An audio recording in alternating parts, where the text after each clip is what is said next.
የሚያስወድስ እንትን ሐዲስ ነው። አንድ ሰው ሁለት ሚስት ሶስት ሚስት ቢኖሩት ሁላቸውንም በየቀኑ እየዞረ ማየት እንዳለበት ማረጋገጥ እንዳለበት ጀሃነታቸውን መጨረሻ ላይ ከቀሯ ባለተራ ጋር ሄዶ ያድሩ ነበር ነው የሚለው ሐዲሱ። እናታችን አይሻ ራሷ ተርጉመዋለች ለምን እንደሚዞሩ። ይሄ ነው ያለው ነገር ተረዳሻ? እሺ የ7 ዓመት ልጅ ያገባውስ በቃ እሱን እንዳስረዳሽ እሱ ላይ እናታችን አይሻ ተዘወጀ የረሱላህ ሰለላሁ ዐለይሂ ወሰለም وانا بنت 6 سنين وبنى علي او ودخل بي وانا بنت 9 سنين ነብያችን ሰለላሁ ዐለይሂ ወሰለም እናታችን አይሻ ምን አለች? ነብዩ ሰለላሁ ዐለይሂ ወሰለም በ6 ዓመቴ ኒካ አሰሩኝ አለች። በ6 ዓመት ኒካ ማሰር በቋንቋችን የሆነ ርክክብ የሚባል ነገር አለ አይደል? ታውቂያለሽ? ያ ሚስት ወደ ባሏ ጋር ህብረትን ሳታደርግ በፊት ማለት ነው። ተዘወጀኒ ረሱሉላህ ሰለላሁ ዐለይሂ ወሰለም ወአና ቢንት 6 ሲኒን አለች በ6 ዓመት። ከዚያ በኋላ ወበና ዐለየ ወአና ቢንት 9 ሲኒን በእኔ ላይም ትዳርን መሰረቱ በስንት በ9 ዓመት አለች። ይሄ ነው በ9 ዓመት ትዳርን መመስረት እንጂ ሌላ አይደለም። ያ ማለት ወደ ቤታቸው የሄደችበት ጊዜ ነው የዛኔ ማለት ነው። ወአድኸለኒ ፊ በይቲሂ ብላ እንዳውም በሌላ ሐዲስ ራሷ ተርጉመዋለች። ወደ ቤታቸው አስገቡኝ በ9 ዓመቴ ብላ ተናገረች። ይሄ ነው ያለው ነገር። እሺ አሁን እዚህ ቦታ ላይ በንቀረ እናታችን አይሻ ልክ እንደ ዛሬዎቹ የ9 ዓመት ልጅ ነች ወይ? አሁን እናንተ ክርስቲያኖች ይሄን ሐዲስ ስትሰሙ ጊዜ ሴት ልጅ የዛን የ9 ዓመት የተባለችዋ አሁን ዛሬ ካለችዋ 9 ዓመት ጋር እኩል አድርጋችሁ እያሰባችኋቸው ነው። እንደዛ አይደለም። እንዳልሆነ ማስረጃዎችን ልስጣችሁ። እንደ እስልምና አስተምህሮ የሰው ልጅ ተክለ ሰውነት ከመጀመሪያው ዘመን ጀምሮ ከአዳም ጀምሮ እስካሁን ድረስ ያለው እየቀነሰ ሄዶ ነው። ታዲያ የአዳም ስንት ሜትር እንደነበር ታውቃላችሁ? 30 ሜትር ነበር፣ ወይንም 60 ክንድ ነበር አዳም ቁመቱ። አየሽ ማስረጃ ቃለ ነብዩ ሰለላሁ ዐለይሂ ወሰለም خلق الله آدم على صورته طوله 60 ذراعا አላህ አዳምን ሲፈጥረው 60 ክንድ ነበር አለው ነብዩ ሰለላሁ ዐለይሂ ወሰለም። 60 ክንድ ማለት 30 ሜትር ሰው ነበረ። ሰዎች ኃጢአትን ባደረጉ ቁጥር ጸጋን ይነጠቃሉ አይደል? ያንን ተክለ ሰውነታቸውን እየተነጠቁ ዛሬ እዚህ ደረሱ። ስለዚህ እናታችን አይሻ ማለት የአሁን ዘመን ሴት ጋር ሳንሆን በሳሳቱን መወዳደር ያለባት የዛሬ 1447 ዓመት በፊት ነው የምትወዳደረው። አይሻ አይደል? የዛሬ 1447 ዓመት ያለፈን የፈለገ ማለት ዓመታት እንትን ቢሉ ራሱ ልጅ ናት አይደለም። አንተ አንድ ህፃን ልጅ እኮ ስታስተኛት እኮ ማለት ነው በእውነት ተሳሳላታለህ። ደገሚልኝ አሁን ሐዲሱ ምንድን ነው ያልከው እንዴ? አዳመጥኩ እኮ በጣም እያዳመጥኩ ምን እንዳልኩኝ አሁን ደገሚው። እሺ በግድ ነው እንዴ? በግድ የፈለገ ልጅ ነች ግግም ማስረጃ ይሰጠሽ ማለት እናንተ። እሺ አውራ ጨርሻለሁ። ደገሚ አሁን ያልኩትን ምንድን ነው ያልኩት? ይሄ አስተምሮ በነገራችን ላይ መጽሐፍ ቅዱስ ስለማያውቀው ነው ብርቀው ነበር ነው። አዳም ሲፈጠር 60 ምን ያክል ተክለ ሰውነት እንደነበረው እስኪ ንገሪኝ። የሰው ልጅ አፈጣጠር ተክለ ሰውነት ከመጀመሪያው እስከ መጨረሻው ኢስላም ነው የሚናገረው። ይሄ መጽሐፍ ላይ አይነገርም። አዳም ሲፈጠር 60 ክንድ ነበር እያልኩሽ ነው። ዛሬ አዳም ቢመጣ እንደው የ50 ዓመት ሴት ለትዳር ላይ እርሱ የምትሆን ምድር ላይ ትገኛለች ወይ? አትገኝም በፍጹም። ምክንያቱም 2 ሜትር የማትሞላ ሰው ነች አሁን ያለችው። ገብቶሻል አይደለ? ስለዚህ በአዳም ጊዜ የነበረን ሰው ልክ በዛሬ አግባብ ይባል ለእርሱ የምትሆን የምትመጥን አይኖርም። ስለዚህ ከአዳም በኋላ እነ ኖህ ይቀጥላሉ፣ እነ አብርሃም እያነሰ የሰው ልጅ ተክለ ሰውነት ይሄዳል። ዛሬ ያለ ሰው ስንት ነው? 2 ሜትር የማይሞላ ህዝብ ነው ያለው። የዛሬ 1447 ዓመት ዘመን የነበረን ሰው ዛሬ ካለው ሰው ጋር ማወዳደር አይቻልም። 80 አንዴ ልጠይቅሽ፣ ሚዩት ናንሹ ሌላ በደንብ እንድትረጃ አንድ ነገር ላንሳልሽ። በዚያ ዘመን ከነበሩ ተክለ ሰውነት እኔ እያዳመጥኩ እኮ ነው። አሁን ልጠይቅሽ እሺ ዛሬ የ11 ዓመት ልጅ ሰፈርሽ ይኖራል? ወንድ ልጅ ለምሳሌ አሁን ራሱ አጠገብ ያለ በጣም ጥሩ። እሱ የ11 ዓመት ልጅ ትዳር መያዝ ይችላል? ማግባት ይችላል? ቢድሩት ምን ይመስልሻል?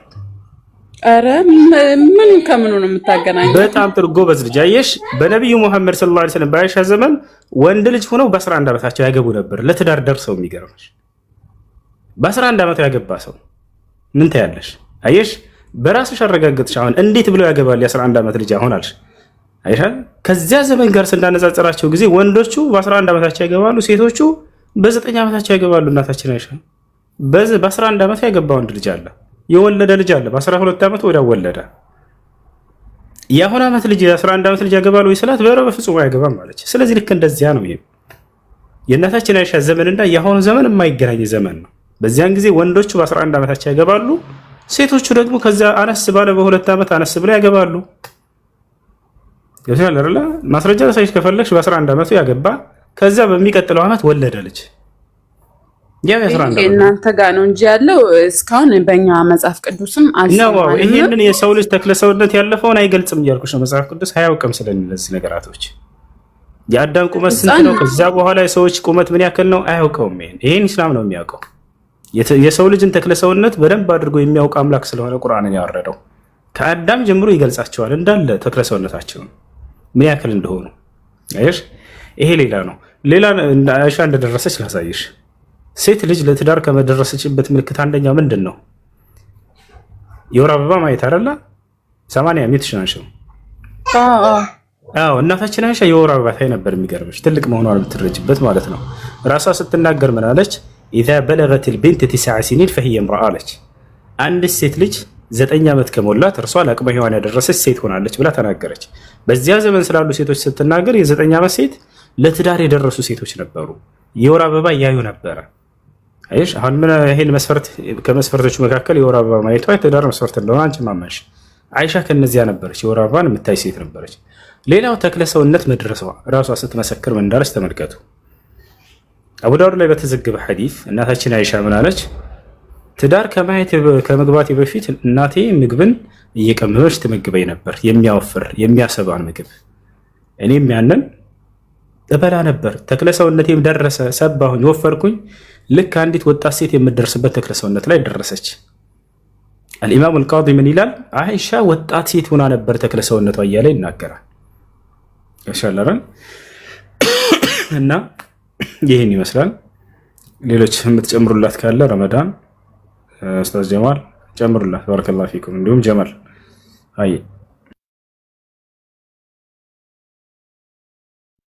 ሰላም አለይኩም በድጋሚ ብያለሁ። እኔ በጣም የሚገርመኝ ግን ከየት ነው መስፈርቱን የሚያወጡት? ከየት ነው ነው ይሄንን የሚመዝኑት? ምን ላይ ቆመው ነው? እስኪ መጽሐፍ ቅዱስን እንመልከተውና ሴት ልጅ በስንት ዓመቷ ነው ታግባ የሚለው? ምን አይነት መስፈርት ነው ያላችሁ? እስኪ እናንተ የኛን መታችሁ ስትመዝኑ አሁን ልክ ያስጠናን ምናምን ብለሽ የገላለጽሻቸውን ሁሉ እስኪ መጽሐፍ ቅዱስ ላይ ስለ ሴት ልጅ ምን ያወራል? ሴት ልጅ በስንት ዓመቷ ታግባ ይላል? እስኪ ሚውትሽን አንሺና እስኪ መስፈርትሽን ንገሪኝ። ከየት ተነስተሽ እንደዛ እንዳልሽ እቴኮ ማለት ነው። እናንተ ማለት እንደዚህ ማስረጃው እንትን ብሎኝ ሳይሆን ያውላችሁ ስለ ነብዩ መሐመድ እኔ በእናንተ ሃይማኖት የማውቀው በቃ ትክክለኛ የአላህ መልእክተኛ። ቆይ ምን መሰለሽ የሆነ ነገር የሆነ ሰው የሚታቸው ወይም የሆነ ነገር ከዛ የተሻለ ይዞ እኮ ነው። ገብቶሻላ? አሁን አንቺ ያንቺ የተሻለ ሆኖ ስላየሽ ነው አይደለኛ መተሸተቸሽው ወይም ደግሞ የሚያስጠላ ነው ብለሽ የገለጽሽው። እስኪ ያንቺን መስፈርት እኔ እስልምና ሃይማኖት እኔ በአሁን ጊዜ እኔ እውነት ለመናገር ስለ እውነት ነው የምነግርህ ማለት ነውና ነብዩ መሐመድ ብላችሁን በእናንተ ሃይማኖት እንትን ስትሉት እንደኛ ለምሳሌ አሁን መላእክቶችን ቅዱሳኖችን እናከብራለን። ማምለክ አይደለም፣ ማምለክና ማክበር ይለያያል። እናከብራለን፣ እንወዳለን። እነሱስ ምንድነው በቅድስና በድንግልና ለክርስቶስ ፍቅር ስለተሰዉ ብዙ ነገር ስለሆኑ ነው። ነብዩ መሐመድም እንደዛ ይመስለኛል። አሁን ደግሞ ስሰማ ደግሞ ነብዩ መሐመድ እኮ የ9 ልጅ ያገባ ነው፣ እንደዚሁም ደግሞ ከ9 ሴት ጋር ያደረሰው ነው። ታዲያ ይሄ ነብይ መሐመድ በእስልምና ሃይማኖት እኮ እየመጣውለት እኮ ነው እሱ ነው የጠየቀኝ። እና በአሁን ጊዜ በእስልምና ሃይማኖት ምን ድንቅ ነገር ነው የሰራው በመልበት ጊዜ ግማሹ እስላም ግማሹ ሃይማኖት ምን አለኝ እዛው የናንተው ማለት ነው። በማን እኛ ፖሊሲው አንኛ የሚረብሽ ድምጽ አለሽ። ሁለተኛ ደግሞ ማንም ሰው ቢተች ማንም ሰው ቢነግርሽ ማንም ሰው ቢያወራ ስለምና ላይ ማለት ነው የፈለገውን ሰው ያወራል። እኛ የተፈጠረ ነገር ቢፈጠር የምንመለሰው ወደ ቁርአንና ወደ ሐዲስ ነው። የፈለገ ሼኽም በይው ማንም አይመራንም። የሚመራን አንድ ቁርአን አንድ ሐዲስ ነው።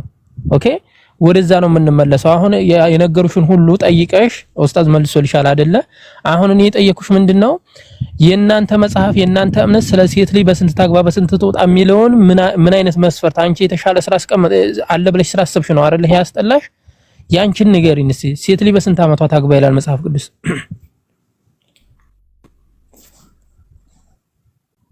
ሰማን ያለሽ አዎ አለኝ አለው። እስኪ ሴት ልጅ በስንት ዓመቷ ታግባ ይላል? ማለቴ እኛ መጽሐፍ ቅዱስ ውስጥ እንደዚህ ህፃንም ያገባችም የለችም። እናንተ ጋር ነው የሰማሁትኝም ግን አለሽ ኦኬ። ስለዚህ ኢስሐቅ ስትወለድ የ40 ዓመት ሰው ነው። ርብቃ ደግሞ ስትወለድ የስንት ዓመት ሰው ነበረች? እንትና ሳራ ስትሞት የ120 ሴት ነበረች። ርብቃ እንትና ኢስሐቅ የተወለደው መቼ ነው? እርሷ የ90 አብርሃም የ100 ዓመት ሆኖ ነው። አስተውይሺ ሳራ የ90 ላይ አለ። እሱ መጽሐፍ ቅዱስ ላይ አለ። ማውራሽ መጽሐፍ ቅዱስ ነው። ሳራ ስትወለድ ሳራ የ90 ዓመት አብርሃም ደግሞ የ100 ዓመት ሆኖ ኢስሐቅን ወለዱ። ከዛ ኢስሐቅ በተወለደ በስንት ዓመቱ? በ30 ዓመቱ ማን ሞተች? እንትና ማነች? በ40 ዓመቱ እንትና ሞተች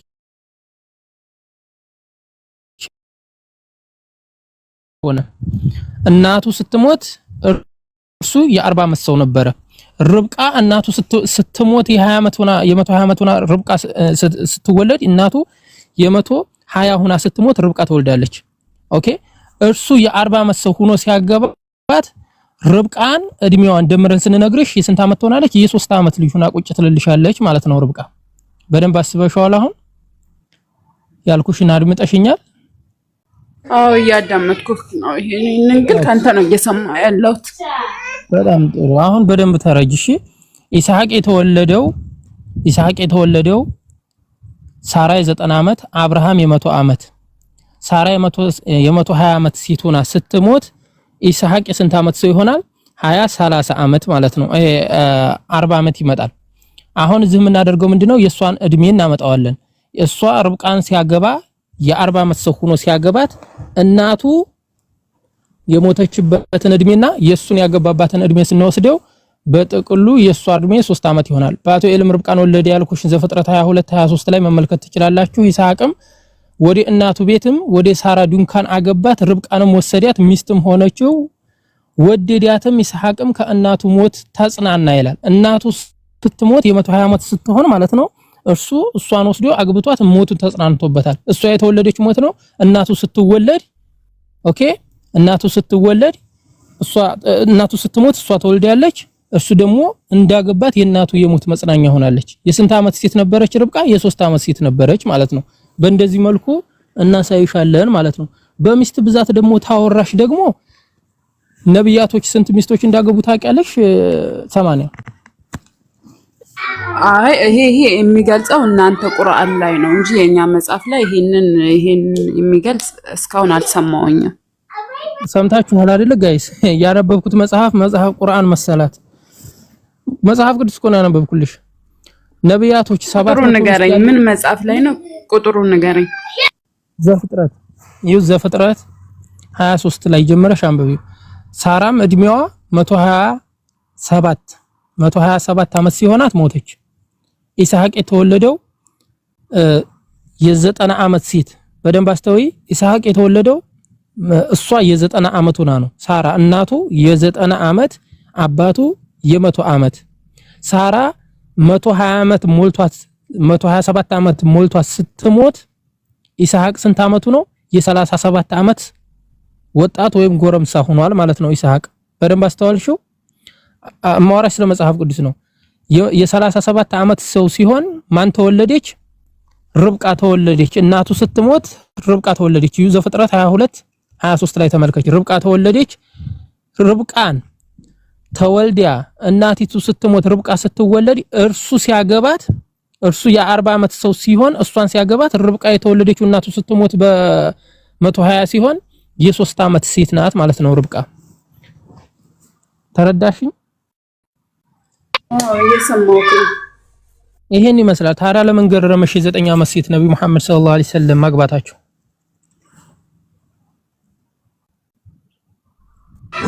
ኧረ በጣም ይከብዳል ማለት በጣም ይከብዳል። እኔ ከሚገርም ነገር ማለት ነውና ርብቃ የ3 ዓመት ሆና ሲያገባት እንዴት ነው ያልገረመሽ? ፕሊስ እስኪ መልሽልኝ ይሄንን።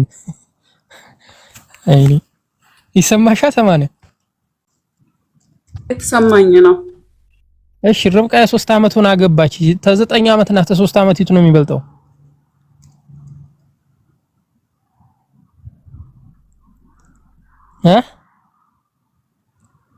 80 የሚበልጠውማ ያው የ9 ዓመት ልጅ ነው።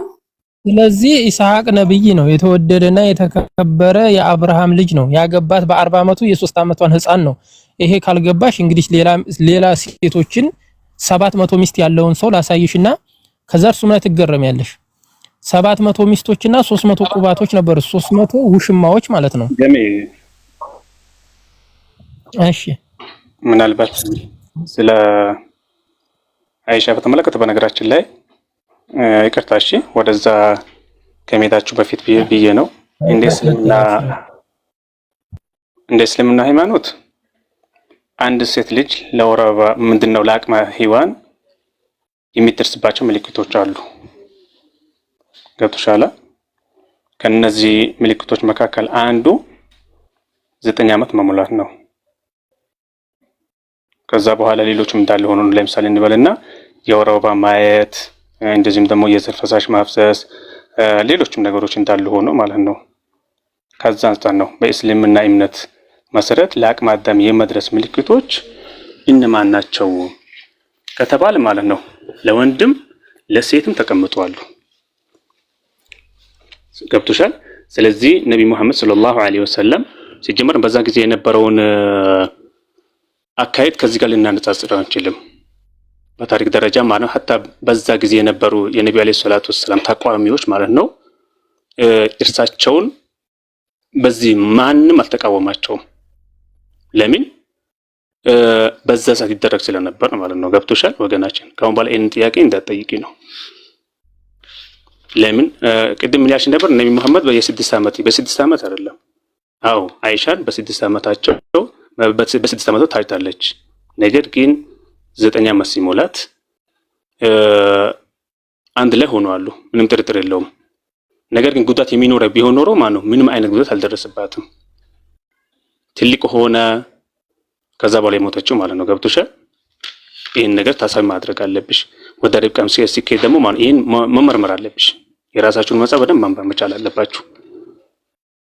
አሁን አንቺ እስልምና ለአቅማዳ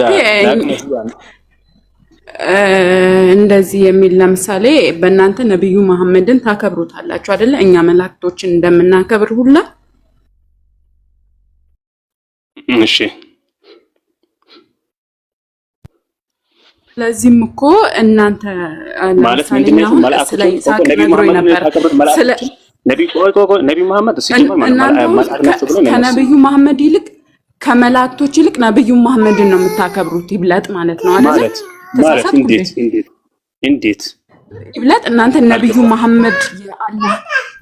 መሐመድ የአላህ መልእክተኛ ነው ትላላችሁ እንጂ ማለት ነው ስለ መላእክቶች ስታከብሩ ስም ስጠሩ አልሰማንም። አሁን በነገራችን ላይ በዚህም ጉዳይ አሁን ከሪሳችን ውጪ ነው። ለምን መሰለሽ? አሁን መላእክቶችን እናከብራለን ወይስ አናከብርም? በምን ሁኔታ ነው የምናከብረው? ቅድም አሁን እኮ ቆይ አንዴ አስጨርሰኝ። አሁን ቅድም እሱ ስለናንተ በመጽሐፋችን ጠቅሶ ስለ ነብዩ ይስሐቅ ነበር ሲነግረኝ የነበረ። አሁን ለምሳሌ ይስሐቅን እንደ እንትን አድርገን መጽሐፋችን ውስጥ እንጠቅሳለን። ነገር ግን እንደዚህ እንደናንተ እንደ ነብዩ መሐመድ ቦታ ሰጥተነው እንደዚህ አናከብርም ማለት መላእክቶችን ቅዱሳኖችን እናከብራለን። ለክርስቶስ ሲሉ ለኛ አርአያ የሆኑ ትትናን ማለት ነው። ከሪስ የወጣች ነው። አሁን እኮ መላእክቶች ይከበራሉ ወይስ አይከበሩ? ነብዩ መሐመድ ከሌሎች ነቢያት አሁን ጥያቄ እኮ እሱ አይደለም። ስለ አይሻ ጋር ብቻ እኮ ነው ያወራን ያለን ወገናችን። አሁን ወደዚህ ሪስ እንዴት እንመጣለን? ምን አገናኘው ነው ከዚህ ሪስ? መጀመሪያ ስለ ነብዩ መሐመድ ነው የጠየቅኩት። ነብዩ መሐመድ የአላህ መልእክተኛ ከሆነ እንዴት እንደዚህ አይነት ነገር ሊያደርግ ቻለ በሚለው ነው። እንደውም ወንድሜ እየተቆጣኝ ነበር፣ እንደዚህ አትበይ ምናምን እያለኝ ነበር። ላ አሁን ሁሱ በነገራችን ላይ ኡስታዛችን ሁሱ በበቂ ሁኔታ መልሶልሻል። እቺን እንደ ሐሳብ ነው ያቀረቡት። አሁን ወደ ሌላ ሪስ ይሽብኝ ነው። አሁን እኮ ነገርኩሽ እኮ ለአቅመ አዳም የመድረስ ምልክቶች አሉ። ለሴት ልጅ በሸሪዓ የተቀመጡ ነገር አለ። ከዛ አንፃር ነው ከነዚህ መስፈርቶች ከአምስት ናቸው። ከአምስቱ መስፈርቶች አንዱ 9 ዓመት መሙላት ነው፣ የወር አበባ ማየት ነው። እሷ ደግሞ ራሷም ተናግራለች በሐዲስ ለአቅመ አዳም ደርሼ ነበር ብላለች። ወዳና ፈቅዳ ያደረገችው ነገር ነው። ገብቶሻል? ከዛ በኋላ ወደ ነብዩ ስለማመላክት ችግር የለም ይሄ ተመልሶልኛል፣ ይሄ ሌላ ጥያቄ ነው ካል ችግር የለም ይመለስልሻል። መልአኮች በእስልምና ይመለስ ምንድነው ይከበራሉ ወይስ አይከበሩም? ሐታ ማለት ነው በእስልምና እና ጅብሪልን ያላከበረ ማለት ነው ከእስልምና ይወጣል። ገብቶሻል? ሌሎቹንም ነው በቁርአንና በሐዲስ የተጠቀሱ መልአኮች በስም ደረጃ በቁጥር ደረጃ የተቀመጡ አሉ። እናከብራቸዋለን። አሁን ርዕሳችን ይሄ አይደለም። ስለ አይሻ ተመልሶልሻል? ግልጽ ነው።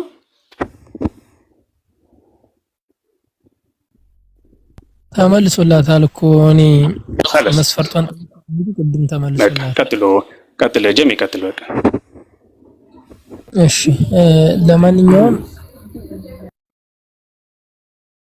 እሺ እንትና ኦርቶዶክስ ነሽ አይደል? ግን እኔ ኦርቶዶክስ ነኝ። ይቅርታና አስገባት ሩሃማ አንዴ ረመዳን እንት ይቅርታ ረመዳን አንዴ ሩሃማን አስገባት። እሺ ቀጥል ረመዳን። እሺ ኦርቶዶክስ ያው እኛ ነብያቶችን ነው የምናከብረው ምናምን ታያለሽና ያው እንደ ኦርቶዶክስ አስተምሮት ያው ገድላትን ትቀበይበታለሽ ታምንበታለሽ አይደል? ገድላት ሰምናይ ምን ገድላትን ትቀበያለሽ አይደል? ገድላትን ምንድነው ያልከኝ? ገድላት ድርሳናት ምናምን። አዎ ገድላትና ድርሳናትን ትቀበያለሽ አይደል? እዛ ላይ አንዳንድ ነገር ላሳይሽ እና ይሄ ተገቢ ነው ወይስ አይደለም የሚለውን ነገር በዛው ትነግሪናለሽ። እሺ ለምሳሌ ምን የአባታችን የበማጽዮን ገድል ላይ ማለት ነው ምዕራፍ 2 ላይ ምን የሚል እናገኛለን መሰለሽ? የማርያም ልጅ እኔ መድኃኔዓለም ነኝ አትፍራኝ አለኝ ይላል ሲናገር ኢየሱስ ማለት ነው። ይህንን ብሎ አፌን ሳመኝ፣ ከጣዕሙ ብዛት የተነሳ አፌን አጣጣመው፣ ምንም አላውቅም ልቤን አሳጥቶኛልና ይላል። እንግዲህ እዚህ ጋር የምናገኘው መባጽዮን ከአምላክ ነው ብላችሁት ከምታመልኩት ኢየሱስ ጋር አፍ ለአፍ ተገጣጥሞ እንደተሳሳመ ይናገራልና ትቀበያለሽ ወይ ይሄንን ነገር?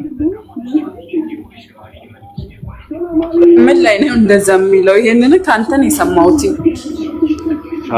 ይሄን አንዳንድ ጊዜ ብዙ ጊዜ የእናንተን ሳታነቡ መታችሁ እኛ እዚህ ላይ እንትን ማለታችሁ ነገር ነው ግር የሚለኝ። ይሄውን የአባታችን መባጽዮን ገድል ላይ ነው የሚገኘው 2 ሌላም ተጨማሪ ሰጥሻለሁ። እሱም ብቻ ሳይሆን እዛው ምዕራፍ 2 ላይ ደግሞ የገሊላው መድኃኔዓለም ነኝ አለ፣ ሰምቼም ከእግራቸው በታች ሰገድኩ አለ፣ እናቱም መሰለችኝ አፌንም ሳመችኝ ይላል። ሕፃኑም ይዞ አፌን ሳመኝ እያለ ይናገራልና ይሄን ነገር እንዴት ነው ተቀበያለሽ ወይ? እንግዲህ አስቢው አፍ ለአፍ የሚጋጣጠም ምን እንደሆነ በዚህ ዘመን የሚታመን ነው። እና ሌላው ደግሞ ምን አለ መሰለሽ? ሌላው ምንድነው ድርሳነ ዑራኤል ላይ ማለት ነው ግዕዝና አማርኛው ላይ ምን የሚል እናገኛለን መሰለሽ? አንድ ሴትና አንድ ሴት በምራቅ ማለት ነው ከአንዷ ሴት በምራቅ ብቻ እንዳረገዘች ይናገራል። እነኚህን ነገራቶች እንዴት ነው ተቀበያለሽ ወይ?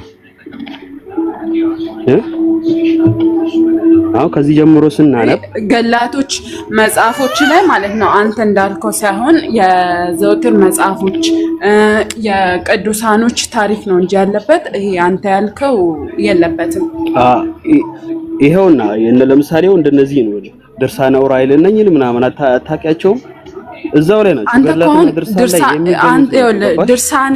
ድርሳን መጽሐፎችና የጸሎት መጽሐፎች ይለያያሉ። አሁን እኛ እኮ ከናንተ ጋር ትልቁ ነገር መጽሐፍ ቅዱስ አለ አይደል እንዴ? ዋናው መጽሐፍ ቅዱስ ይሄ እኮ አሁን አንተ እያወራክ ያለው ስለ ጸሎት መጽሐፍ ይሄንንም ደግሞ ያኛውን መጽሐፍ የኛና እናንተ ይኸውልህ እናንተና እኛን የሚለየውንም መጽሐፍ ሳታነብ እሱ ጋር ከሄድክ ምንም አይገባህም።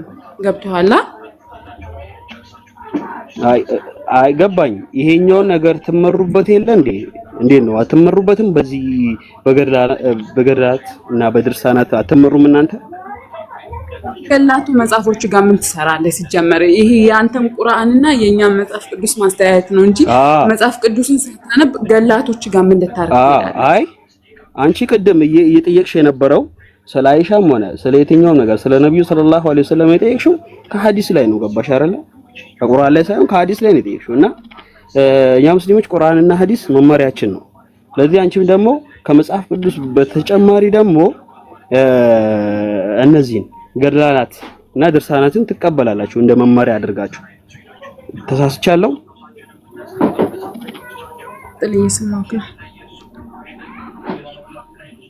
አዎ። ስለዚህ እንደዚህ አይነት ነገር እናገኛለን። ሌላው ደግሞ ምን አለ መሰለሽ የምትቀበዩ ከሆነ ማርያም የአብ ሙሽራ ነች የሚባል ነገር አለ። እሱን እንዴት ነው ተቀበያለሽ ወይ?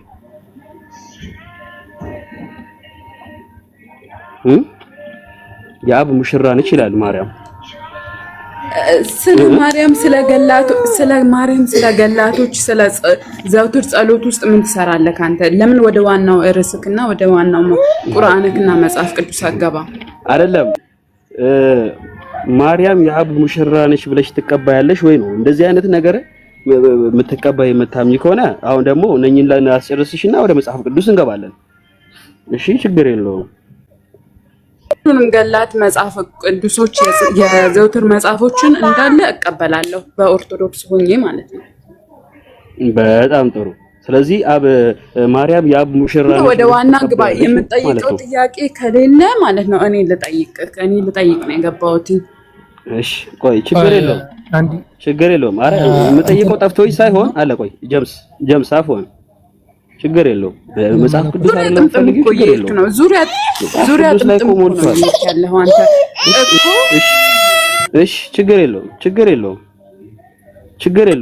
ምን አለ መሰለሽ ትንቢተ ሕዝቅኤል ምዕራፍ 23 ምዕራፍ 23 ከቁጥር 1 ጀምሮ ስናነብ ምን የሚል ታሪኮችን እናገኛለን መሰለሽ? የእግዚአብሔር ቃል ወደ እኔ እንዲህ ሲል መጣ ያለ ይተርክልናል ሕዝቅኤል ማለት ነው። የሰው ልጅ ሆይ የአንዲት እናት ልጆች የሆኑ 2 ሴቶች ነበሩ አለ።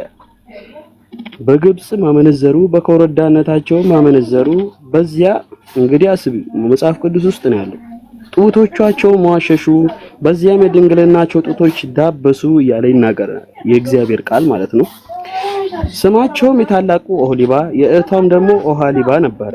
ለኔም የሆኑ ወንዶችና ሴቶች ልጆችንም ወለዱ ይላል። ተናጋሪው የእግዚአብሔር ቃል እንዲህ ሲል መጣ ነው እያለ ያለው። እንግዲህ የአንዲት እናት ማለትም የ2 ልጆች እናት የነበረችው ኦሆሊባና ኦሃላና ኦሆሊባን ሁለቱም ለእግዚአብሔር ማለት ነው ወንድና ሴቶች ልጆችን እንደወለዱ ይናገራል። ስማቸውም ኦሃሊባ ሰማርያ ናት፣ ኦሆሊባ ደግሞ ኢየሩሳሌም ናት እያለ ይቀጥላል።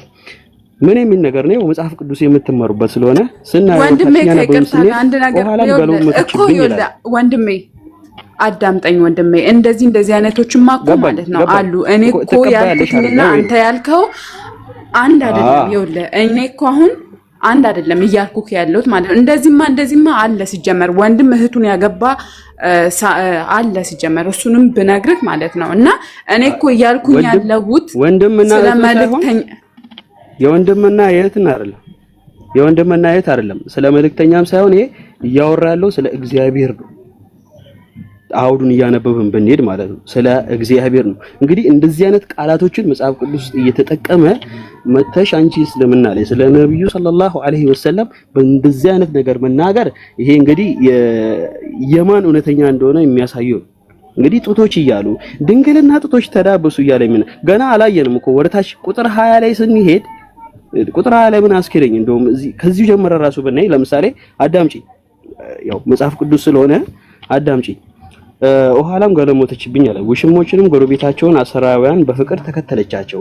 እነርሱም ሰማያዊ ሐር የለበሱ አለቆችና ሹማምንቶች መልከ መልካሞች ጎብዛዛት በፈረስ ላይ የሚቀመጡ ፈረሰኞች ነበሩ ይላል።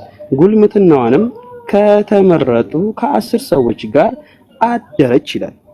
እንግዲህ ያው ማለት ነው ለእግዚአብሔር ልጅ የወለዱት እንግዲህ እንዳደረች እያነገረ ነው። በፍቅር በተከተለቻቸውም ጣዖታቶች ሁሉ ረከሰች አለ። በግብጽም የነበረውን ጉልምትና ከዛም በኮረዳነቷ ጊዜ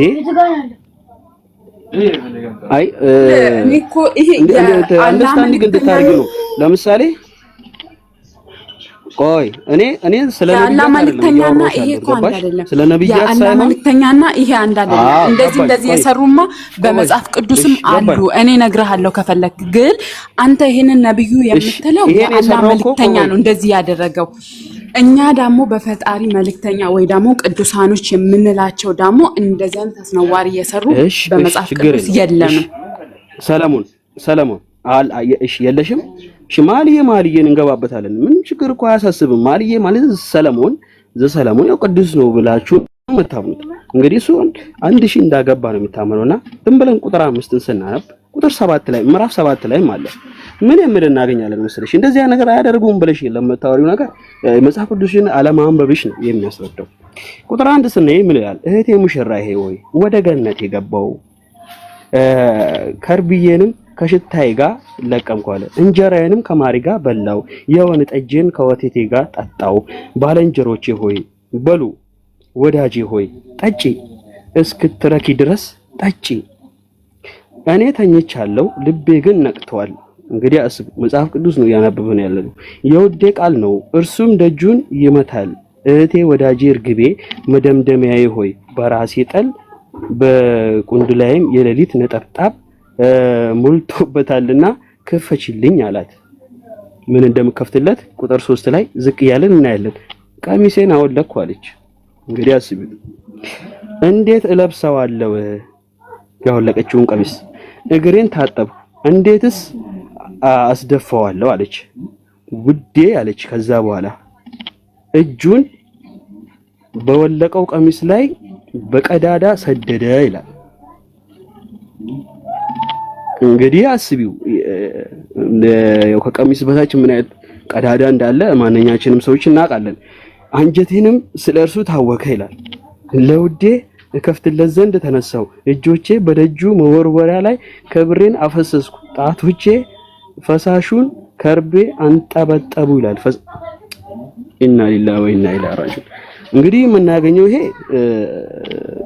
ሰለሞን የሚባለው ጠቢቡ ሰለሞን ብላችሁ የምታምኑት ማለት ነው። መኃልየ ምዕራፍ 5 ላይ የሚገኘው ወርታች እያነበብን ብንሄድ የመጽሐፍ ቅዱስ አይደለም ብለን ነው ምናምን። ቁጥር 7 ላይ ምዕራፍ 7 ላይም ስንገባ ደግሞ ምን ይላል መሰለሽ? ያው እዛው ነው ዘሴም ያለ ነገር ነው። እንግዲህ የቅዱሳን ነው ብለሽ የምታምኚው ነገር ነው አንደኛው ማለት ነው። መጀመሪያም ጀማል አሳይቶሻል ስለ ርብቃ እድሜ በ3 የማግባቷ ማለት ነው። ወንድሜ ርብቃን ያገባት ይስሐቅ ነው።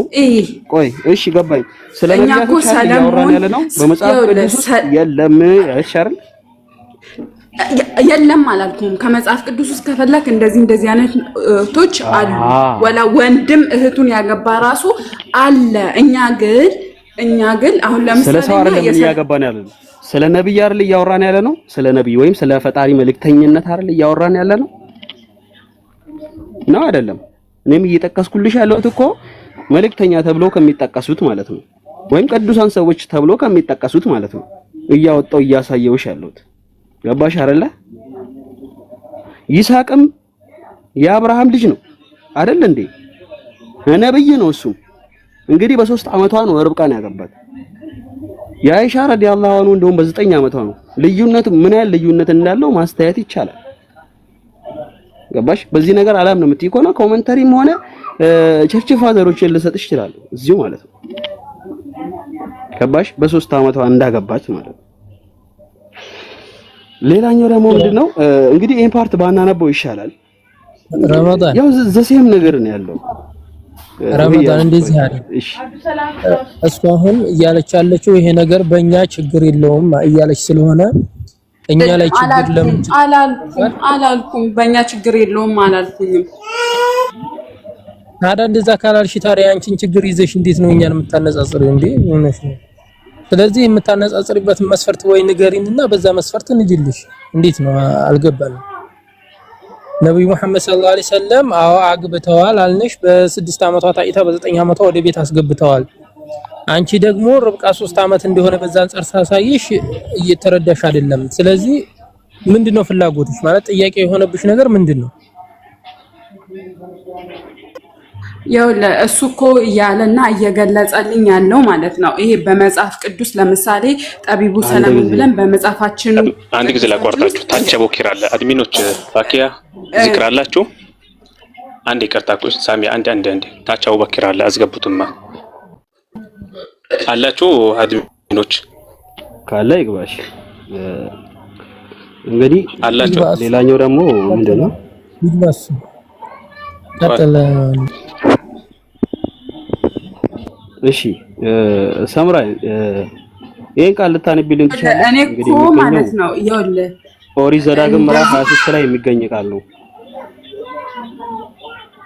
በቃ እሷ የምትፈልገው አታነጻጽርበትና እሷ ምንድን ነው እንደዛ ማድረግ ይችላል። አይ ምናልባት በእኛ የለም ብላ ቀደም ስታወራ የነበረውን ነገር እንዳለ በመጽሐፍ ቅዱስ ውስጥ ነው። በገድላት ላይም አሳይቼሻለሁ። እንግዲህ አምላኬ ነው ብለሽ የምታመልኪው ኢየሱስ ራሱ ከአንድ ሽማግሌ ጋር ላፍ ሲሳሳሙ የምናሳይ ማስረጃ ቃል በቃል አሳይቼሻለሁና እንደዛውም ደግሞ ማርያም የሱ እናት የአብ ሙሽራ ወይም ደግሞ አብ ወልድ መንፈስ ቅዱስ የሚባለው የወልድ አባት የሚባለው ሙሽራ መሆኗንም ጀመር እሱ እናንተ ጋር ነው እንጂ እኛ ጋር ጌታችን መድኃኒታችን ኢየሱስ ክርስቶስ እኮ ፈጣሪ ነው። አባቴ ፈጣሪ እኮ ነው። እሺ እኮ ችግር የለውም። አሁን ይሄ ፈጣሪ ከአንድ ሽማግሌ ጋር አፍ ላፍ ሲሳሳ ምን ተቀባይዋለሽ? የለም አልቀበልም። የለም እንደዚህ አይነት ነገር ይሄ አንተ የፈለሰው ገድላትን አልተቀበይም። የኔ አይደለም እኮ ይሄው የኔ አይደለም እኮ ይሄው የአባታችን የመባጽዮን ገድል ላይ የሚገኘው እኔ ከራሴ ምንም የተናገርኩት ነገር የለም። ገባሽ አይደለ? ከራሴ የማመጣው ነገር ምንም ነገር የለም። ከኛም የምናመጣው ነገር የለም።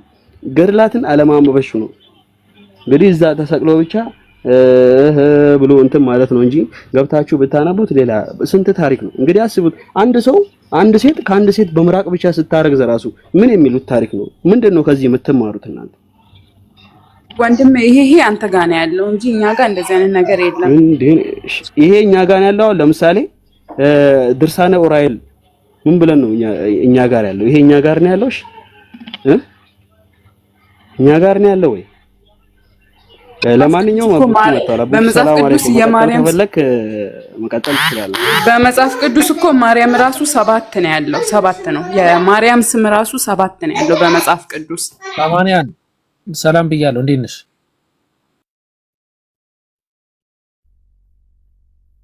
አለሽ ወገናችን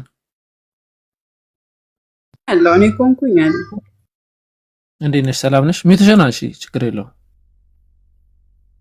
ችግር የለውም። ከስርም ልጆች ስላሉ እያዳመጥኳችሁ ነው። ግን ኦኬ እኮ መሰረታዊ ጥያቄሽን ብቻ አስቀምጪልንና ኢንሻአላህ እዛ ጥያቄሽ ላይ እንሂድ። መሰረታዊ ጥያቄሽ ምንድነው? የጠየቅሻቸው ጥያቄዎች አሁን ለምሳሌ ተመልክተሽ ከሆነ እኔ አይደለም የጠየቅኩት ጥያቄ እየተመለሰልኝ ነው። ያው ያልተዋጠልኝም ቢኖርም እየተመለሰ ነው። ግን እሱ እያገናኘ ያለው እኔ አሁን ለምሳሌ ስለ ነብዩ መሐመድ ነው የጠየቅኩት። ነብዩ መሐመድ ማለት የአላህ መልእክተኛ ነው። የአላህ መልእክተኛ ከሆነ ደግሞ እንዴት ያው አንዳንድ ነገር ጠቅሼለታለሁ። እንዴት እንደዚህ አይነት ድርጊት ሊያደርግ ይችላል አልኩትኝ። እሱ ደግሞ እየጠቀሰልኝ ያለው በእኛ በገላት የዘውትር ጸሎት የምንላቸው አሉ እና በመጽሐፍ ቅዱስም ደግሞ ስንሄድ ብዙ አስነዋሪ ያደረጉ ሰዎችም አሉ። እኛ ደግሞ እነሱን የእግዚአብሔር መልእክተኛ ወይ የእግዚአብሔር መላእክቶች አንላቸውም። አቡኪ ሁሱ ገብቷል አይደል? በእናንተ ደግሞ ነብዩ መሐመድ ደግሞ የአላህ መልእክተኛ እስከሆነ ድረስ ሳማንያን ይመልሶላታል። በቃ እንደዛ ከሆነ እኛ ደግሞ የሆነ ሞር ድህነት የሚሆነንን ፖይንት እናንሳ። አንቺ ኢየሱስ ክርስቶስ አምላክ ነው ብለሽ ታምኛለሽ? በደንብ አድርጌ ኦኬ። ኢየሱስ አምላክ መሆኑን አስተምሮሻል? አንቺ እንደሆነ አምላክ መሆኑን አስተምሮሻል? ኢየሱስ ክርስቶስ እንደፈጠረኝ ፈጣሪ እንደሆነ በደንብ አውቃለሁ። አይ አምላክ መሆኑን አስተምሮሻል ወይ?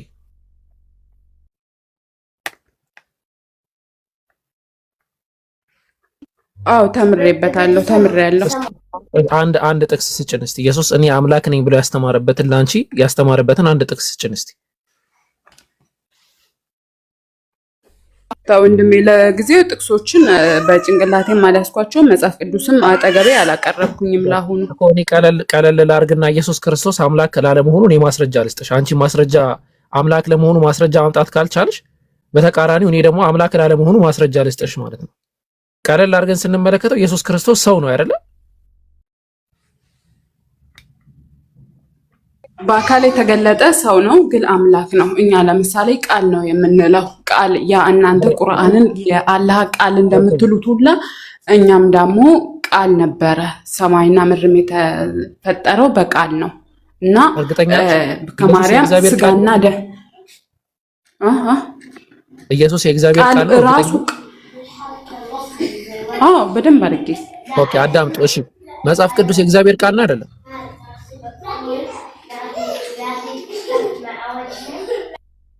ሰምታችኋል አይደለ? ኢየሱስ የእግዚአብሔር ቃል ነው አለች። ልክ እናንተ ቁርአን የአላህ ቃል ነው እንደምትሉት ኢየሱስ የእግዚአብሔር ቃል ነው አለች። ኦኬ መጽሐፍ ቅዱስ የእግዚአብሔር ቃል ነው?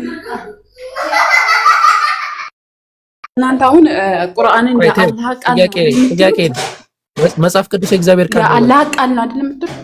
መጽሐፍ ቅዱስ የእግዚአብሔር ቃል ነው ወይ? መጽሐፍ ቅዱስ የእግዚአብሔር ቃል ነው? አዎ። ስለዚህ መጽሐፍ ቅዱስ ማለት ኢየሱስ ክርስቶስ ነው። እንግዲህ የእግዚአብሔር ቃል ነው አልሽን። ኢየሱስም መጽሐፍ ቅዱስም የእግዚአብሔር ቃል ነው አልሽን። ስለዚህ መጽሐፍ ቅዱስ ማለት ኢየሱስ ክርስቶስ ነው ማለት ነው። እንዳንቺ ኢየሱስ ክርስቶስ ሳይመጣ በፊት በአካል ሳይገለጥ በፊት ቃል ነበረ። ያ ቃል ነው ስጋ የሆነው። አልጠየቅኩሽም። መጽሐፍ ቅዱስ የእግዚአብሔር ቃል ከሆነ ኢየሱስ ክርስቶስም የእግዚአብሔር ቃል ከሆነ ልክ እናንተ እንደምትሉት ስላልሽ ነው ወደዚህ የመጣሁት። ያ ማለት መጽሐፍ ቅዱስ ማለት ኢየሱስ ክርስቶስ ነው ማለት ነው አይደለ?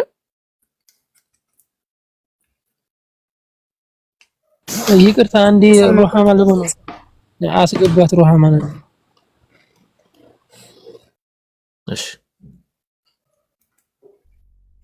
እሺ እንትና እየሰማሁህ ነው። እሺ ስለዚህ እኔ ላስረዳሽ ትፈቅጂልኛለሽ? የተወሰነ ደቂቃ ወይ ወንድም እየሰማሁህ ነው።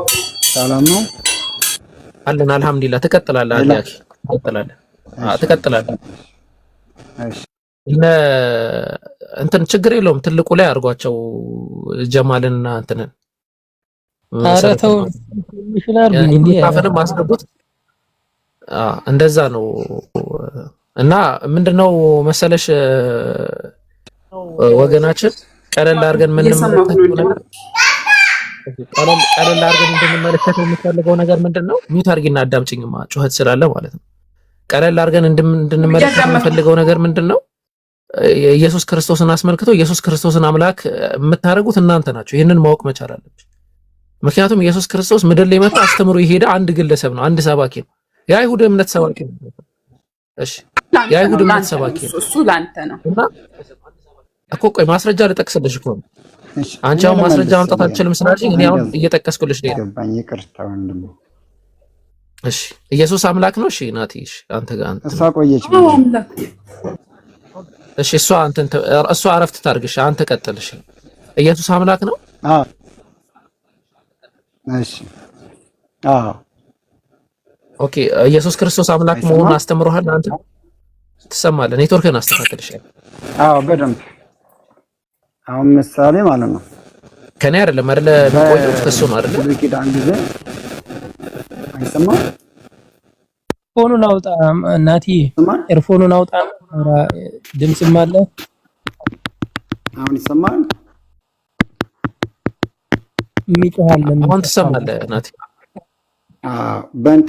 ኢየሱስ አምላክ ነው። ቆይ ወደዛ አይደለም። አሁን እኛ የምንጠይቅህን ጥያቄ ነው እኮ ኢየሱስ አምላክ መሆኑን አስተምሮሃል?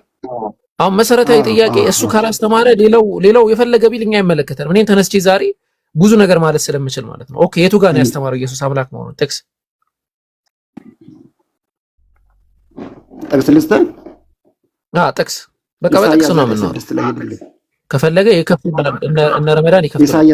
ኢሳይያስ 9:6 ላይ ኦኬ፣ ኢሳይያስ 9:6 ላይ ኢየሱስ ክርስቶስ ነው ያስተማረው። ሄድ አይ አዳምጣ ነው ኢየሱስ ያስተማረው ነው ያልኩት።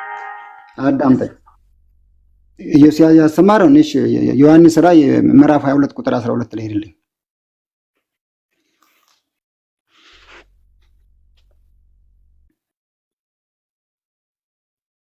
አለ ዮሐንስ ራእይ ምዕራፍ 22 ቁጥር 12። ቆይ እሱ እሱ ነው መሰል ስልክ የገባበት አለኔ አልገባም ነው አለው። ተመለስኩ። 22 ይሰማል። እሺ እኮ ኢሳይያስ ምዕራፍ 9 ቁጥር 6 ላይ ቆይ ኢሳይያስ ምዕራፍ 9 ቁጥር 6 ነበር ያልኩት። ኢሳይያስ ምዕራፍ 9 ቁጥር 6 ላይ ኢየሱስ ነው የሚናገረው። የኢየሱስን አስተምሮ ስላለ መጀመሪያ መስከረም እኮ ቆይ ወደ ትንቢት ቃል እንመጣለን። ወደዛ ችግር የለውም ወደዛ እንመጣለን። አሁን ኢየሱስ ራሱ የተናገረበት ነው። መጀመሪያ ኢየሱስ የተናገረበት አምላክ ነው አይደለም። ኦኬ ራእይ ላይ ነው መጀመሪያ።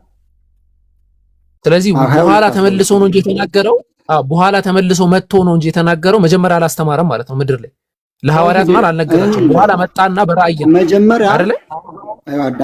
አዳምጠኝ ቆይ አንዴ ለኔም ጊዜ ስጠኝ።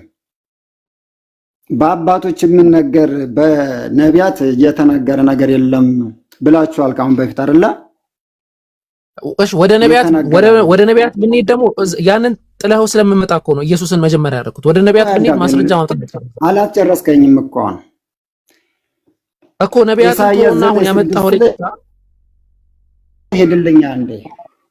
እሺ ኢሳይያስ ምዕራፍ 9:6 ስለማን ነው የሚያወራው? እንደዛ ላይ እሺ ስለማን ነው የሚያወራው? በቃ እሺ አንተ በመፈልገው ሄድልኛ አንተ ችግር የለውም ጥቅሱን እናውቀዋለን። ሄድልኛ አንተ ሄድ ዝም ብለህ እስቲ ክፈቱበት። መጽሐፉ ምንድነው የሚለው? ጥቅሱን እናውቀዋለን። ሐሳብህን አስቀምጥ። ምንድነው? እሺ ምን ይሁን? ኢሳይያስ ምዕራፍ 9:6 እንዴ አንተ ለምንድን ነው የማታነበው? ሲጀመር አንብብለት እየነገርክ ነው አይደል እንዴ? አንብብለት 9:6 አትቆጡና በቤታችን መጣ። እሺ ያው ተከፈተልኝ። ኢሳይያስ ምዕራፍ 9:6 እናንተ ብቻ ናችሁ እያወራችሁ። አንብበው ምን ይላል? እሺ ቆይ ሕፃን ተወልዶልናል ይላል። እሺ ማን የተወለደው ሕፃን? አንብበው የትንቢት ቃል ነው። ሄድ ተውዬ የትንቢት ቃል ነው ይላል። ሕፃን ተወልዷል እያለ ነው። ማን የተወለደው? ተወልዷል ነው እያለ ይወለዳል አይደል? ተወልዷል። ማን የተወለደው? እኮ ማን የተወለደው? ሕፃን ተወልዶልናል። ማን እኮ እየፈታ ነው እንሂድ፣ እየፈታ ነው እንሂድ። ማን የተወለደው? ማንበብ አትችልም? ላንብብልህ ነው ያዘው። ጤነኛ አይደላችሁም እንዴ? ቆይ ተወልዶልናልና ወንድ ልጅም ተሰጥቶልናል። ወገኖቻችን አረ ቆይ ተረጋጋ። ጤነኝነት ይቀርማል። መጀመሪያ ማን ነው እየፈታ ነው እንሂድ? እየፈታ ነው እንሂድ። እየፈታን ቃል በቃል እየፈታ ነው እንሂድ። ንባብ አይደለም። አንተ ወንድም ያልተሳሰር እሺ አንብበው። እሺ ጨርሰው። እሺ አንብበው። ይኸው ደስ ይላል። አንብበው። አልችልም። ይኸው አንብበው ጨርሰው። አንብበው። ይኸው ተከፈተልሽ። ኢሳይያስ 9:6 ቀጥል። እሺ ዝም በል አንተ። ሕፃን ተወልዶልናል ወንድ ልጅም ተሰጥቶናልና አለቅነት በጫንቃው ላይ ይሆናል። ስሙን ድንቅ መካር ጨርሰኝ። ስሙን ድንቅ መካር ኃያል አምላክ የኢሳይያስ ትንቢት ኢየሱስ ክርስቶስ እንደሚመጣ የተናገረው ነው። በነቢያት አምላክ ነኝ የሚለው ነው። ቆይ አነበብኩ። ቆይ ይኸው ተመልከቱ። እንዴት አሁን በቃ እንዲህ ብሎ ሊሸውድ ማለት ነው። ይሄ ስብከት አይደለም። እሺ ሕፃን ተወልዶልናል ይላል። ማን የተወለደው ሕፃን? ማን የተወለደው ሕፃን? ሄድ አንብብ ዝም ብለህ ጨርሰው። ተነበበ እኮ ተነበበ ሙሉ። ማን የተወለደው ሕፃን? አላነበብከውም? አልተፈራህም እንዴ? አንተ አነበብከው እኮ። ምን ሆነህ ነው? አነበብከው እኮ ሰማንህ። ላንብበው አልክ፣ አነበብከው። እሺ አሁን ቃል በቃል እናውራ። ማን የተወለደው ሕፃን?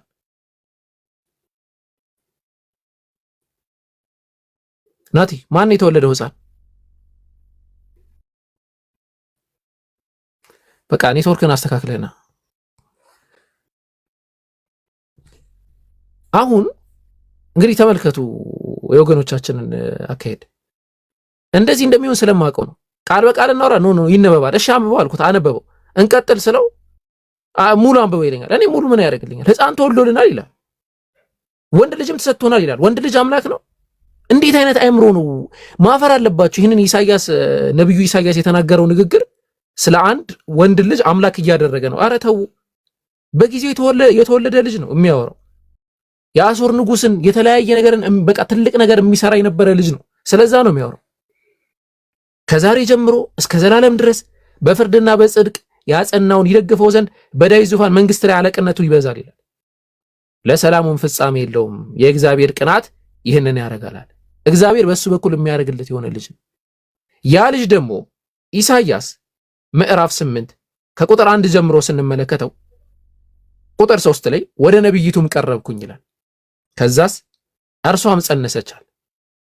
በተራክቦ የተወለደ ልጅ ነው። ኢየሱስ በተራክቦ ነው የተወለደው። ወደ ነብይቱም ቀረብኩኝ እርሷም ጸነሰች ወንድ ልጅም ወለደቻል። እግዚአብሔርም አለኝ ስሙን ምርኮ ፈጠን በዝበዛ ቸኮል ብለህ ጥራዋል። ከዛ ቀጠለና ሕፃኑ አባትና እናቱን መጥራት ሳያውቅ የደማስቆ ሀብትና የሰማርያ ምርኮ በአሦር ንጉስ ፊት ይወስዳል አለኝ። ስለዚህ ሕፃን ነው እያወሩ ያሉት። ምዕራፍ 9 ቁጥር 6 ላይ መጣው ሕፃን ተወልዶልናል አለ። ያ ሕፃን አለቅነት በጫንቋው ላይ የሚደረግ ነው። እኛ እንደውም በጣም በሌላ መልክ ነው ይሄንን ጥቅስ የምንመለከተው። ያው ሰፋ ሌላ ጊዜ እንመለከታቸዋለን ለማለት ነው። እሺ ኢማጂኔሽን ምናምን የሚለው አካውንት ታብታብ አድርጉ እስኪ ጋይስ፣ ተመቻችሁ? ታብታብ አድርጉ። ብሮ እኔ ሙስሊም ነኝ። ብዙም ከማይጋጭ ስለሆነ አመለካከቴ ቀጥል ዝም ብለህ።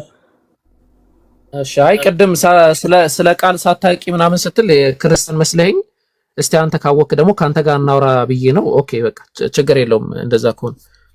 እሺ ሌላ ክርስቲያን አስገቡልን፣ እንደዛ ይሻላል። ሌላ ክርስቲያን አስገቡልን። ሌላ ጥያቄ ያለሽ አንተ? አቤት። ቅድም የሆነ እያወራን የነበረው ላይ ነበርና ሩሃማ ልክ አይደለም ምናምን ብላ እንትን ስትል ነበር። ካለች ብዬ ነበረ። ካለች አስገባት እስኪ፣ ካላለች ቀጥል።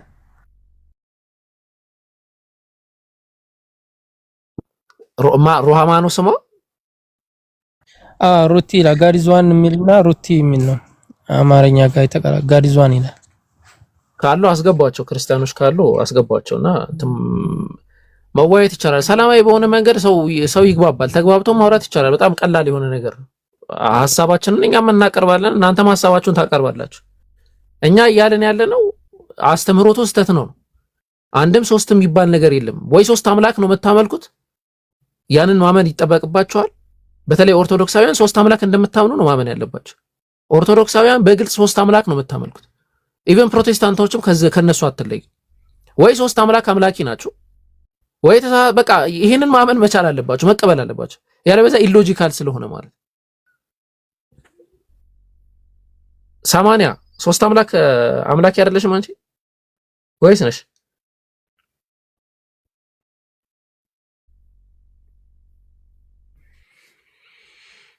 ሰማንያ ድምጽ ይሰማል?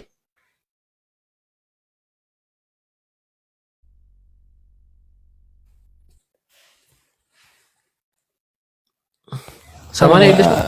ሌላ ሰው አስገቡልን። ሌላ ክርስቲያን አስገቡልን። ሞዴሬተሮች ካሉ በእንትን ላይ አወራላት አቡኪ በነቢያቶች ማለትም ረሱል ሰለላሁ ዐለይሂ ወሰለም የአላህ መልእክተኛ ሆኖ እንዴት ይሄን ያደርጋሉ የሚል ስለሆነ ሐሳቧ ወጡ። ለምንድን ያስወጣችሁት ልጁን? ቆይ እስኪ አንዴ ተጋቢ እና በእነሱ ደግሞ በክርስትና ነብይ ምን እንደሆነ እስኪ ዲፋይን እናደርግላት። ምንም አልገባትምና እሷ እያለች ያለችው የተጋደሉትን አባቶችና እንዲሁም መላእክትን ነው እያከበረቻቸው ያለችውና እስኪ ነብያቶች ምንድናቸው በእነሱ ላይ ያለው? በሰላይ እንመጣለን። ሶስት አምላክ አታመልኪም? 80 አይ ሶስት አምላክ አይደለም አንድ አምላክ ነው። ቻው በቃ እናንተ ቀጣፊዎች ናችሁ ሲጀመር። ወይ ላሳይሽ አንዴ። ኧረ ቆይ ተረጋጊ። ሶስት አምላክ እንደምታመልኪ አሁን መስከረሽ ነው የምትወጪው። እንዳትወጪ። ሶስት አምላክ አይደለም፣ ሶስት አምላክ የለም እኛ ጋር ሶስት አምላክ እኮ ላሳይሽ። ቆይ ላሳይሽ፣ ቀለል አድርጌ ላሳይሽ። ቪዲዮ ቢያስከፍተኝ እስቲ ዱአ አድርጉ።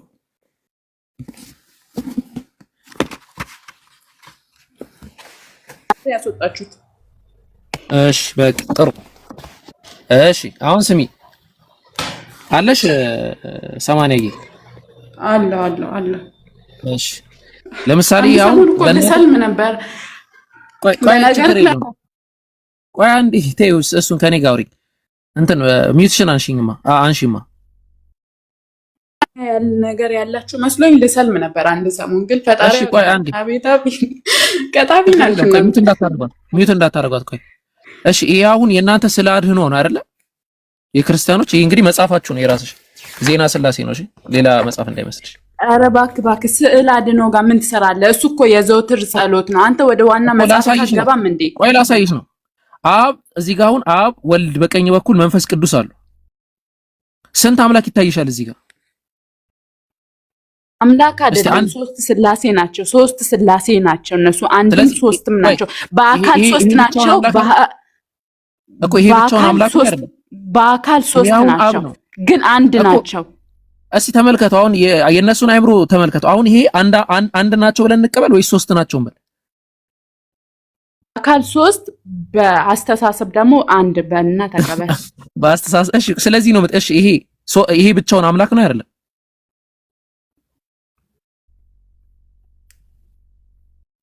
ሚትሽን አሽና መልሽልኝ። ይሄ አሁን አብ ነው መሃል ላይ የሚኖረው ሁሌ አብ አምላክ ነው? ይሄ አይደለም። አንድም ሶስትም ናቸው ብለን ነው የምናመልከው ምናምነው። አንድም ሶስትም ናቸው። ሪካርድ አድርጉ እንግዲህ አዳምጡ። ይሄ ብቻውን አምላክ አይደለም። አብ አምላክ አይደለም አይደለ? አዎ አይደለም በል። እሺ ጳውሎስ አብ አምላክ ነው ይላል። ክርስቲያን አይደለሽም ማለት ነው አንቺ። አብ ብቻውን አምላክ ነው ይላል ጳውሎስ። አንቺ አይደለም እያልሽ ነው። ማስረጃ እንስጥሽ? ማስረጃ ይከፈትልሽ። አብ ብቻውን አምላክ ነው ይላል። ኢየሱስ ክርስቶስ ራሱ ይላል። ኢየሱስ ክርስቶስ ዮሐንስ ወንጌል ምዕራፍ 13 ስንድ አድኖ ጋር ምን ትሰራለህ? ሲጀመር ወደ ዋንኛው መጽሐፍ አትገባም እንዴ? ዋንኛው መጽሐፍ ሳታነብ እኮ ይሄኛው አይገባህም። ኧረ ቆይ ወላሂ ካንቺ ቢበልጥ እንጂ የሚያንስ አላነበብንም እኛ ሙስሊሞች በተለይ እንትን። እሺ ዮሐንስ ወንጌል ምዕራፍ 17 ቁጥር 3 ላይ ተመልከቹማ። እውነተኛ አምላክ ብቻ የሆንክ አንተን ይላል። እዚህ ጋር አብ ነው አይደለ? ብቻውን እውነተኛ አምላክ የተባለው 80 ነው አይደለም?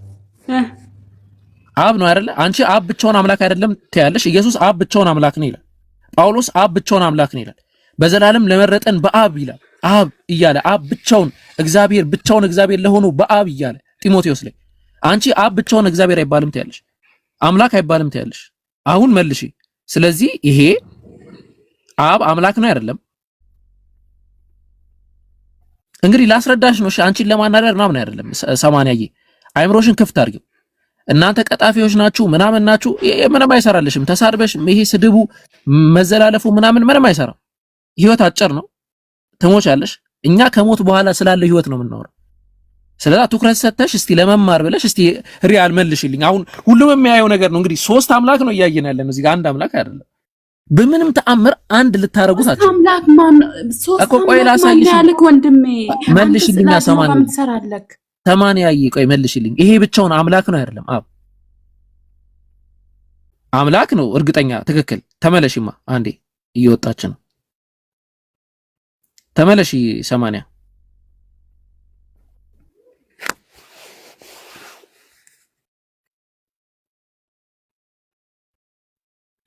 80 ይሄ አምላክ ነው አይደለም? ሚትሽን አንሻ።